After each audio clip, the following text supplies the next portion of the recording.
Hey guys, Yellow Sheldon here. It is rare, and it is a happy occurrence when we get something that solves a mystery. So sometimes we'll get in various pieces of a group, like a very rare or unknown group. We won't know how they're supposed to function. We have some pretty good guesses, but we won't actually know until we complete the group. And tonight was such an occasion. So first and foremost, I want to talk about this. We've got a Boker made, because I'm a cheapskate sometimes, Sam Edelman Tanto Dashi. It's a beautiful little fixed blade. You know, I tend to favor fairly cheap fixed blade knives. It's very, very little, has a nice little grip, and comes with its own Kydex sheath. You will have to provide the tech lock if you want to ride it, wear it on your body. So, that's the second knife of the evening. So what's the story with these? Well, if you're familiar with plastic derailleurs, you've probably seen all types. You've probably seen Off-Mega. You've probably seen all the plastic derailleurs that SRAM made and some of the ones that Shimano made. Now, these caught my eye a few years ago because, well, there's several things. Number one, they are incredibly light. They're lighter than they should be. And then you start to realize that every single component, except for the mainspring inside the parallelogram here, is either, nylon or very nicely made aluminum. The set screws are aluminum. The frame mounting bolts, aluminum. These little pivots are aluminum. Every damn thing. Actually, let's test it. Maybe even these little spring clips, although they're probably steel. Yeah, so those are steel, of course. You wouldn't really want to make those out of aluminum if you wanted the thing to last. However, these are really, really beautiful. Look at this. It doesn't look cheap and shitty like the Off-Mega ones did. Look at the clamp on this guy. You can tell that these are well designed and manufactured with care. Have you noticed what's weird about them yet? How are you supposed to clamp this thing? What exactly is going on here? This is clearly a road derailleur, right? It pulls down. I think there's a piece missing. I actually think there's like a guide or something missing from here. Well, actually, no. No, that's just how it is. Look at the rear one. It becomes more clear in the rear. Do you see a clamp anywhere? So, mystery, oh mystery, the shifters came in. You gotta check this out. It's so cool. So, normal down tube shifters, except, what are these bolts? Also, I should mention that these are quite light and very nicely machined as well. Would you look at that? We're clamping the wrong end of the cable in the shifter. Normally,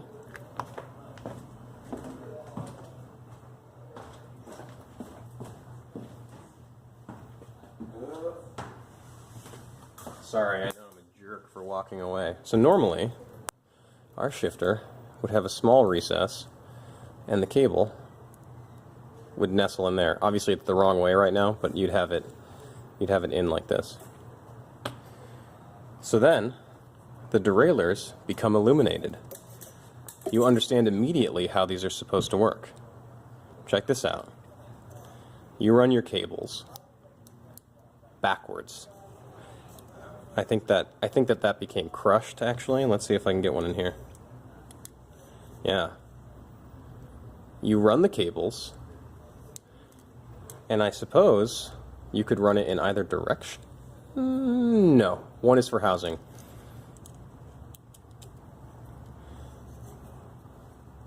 You run the cables backwards, all the way up to your shifters.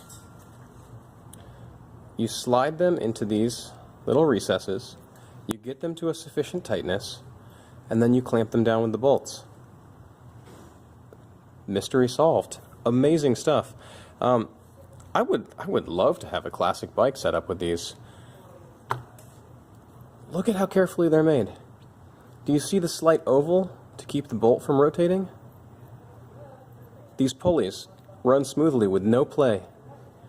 And look, this entire section, which even on aluminum derailleurs usually has some webbing to support the cage in between, there's nothing there.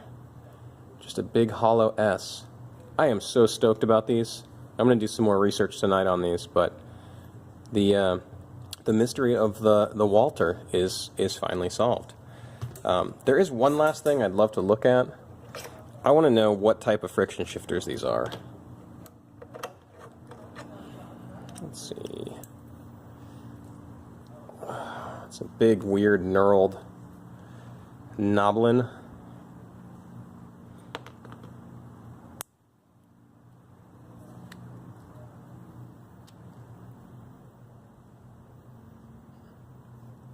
Okay, they're the standard type.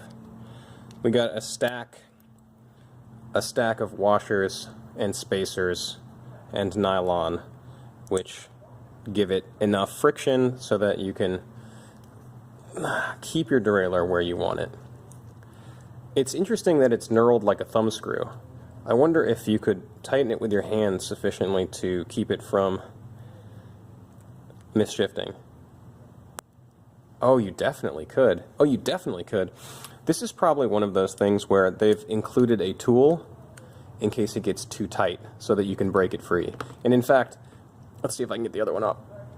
Yeah, so they are too tight for me to remove them. But, yeah. I'm always stoked when I get the answer to a mystery.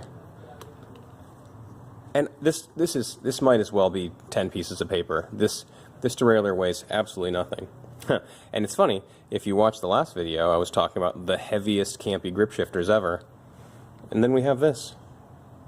A little bit of ingenuity, attention to detail, and being innovative in the right way produces actual strong light components. And I say strong having not used them because the quality of the product and the fitment is such that under normal road bike use, I would be surprised if these were to blow up on you.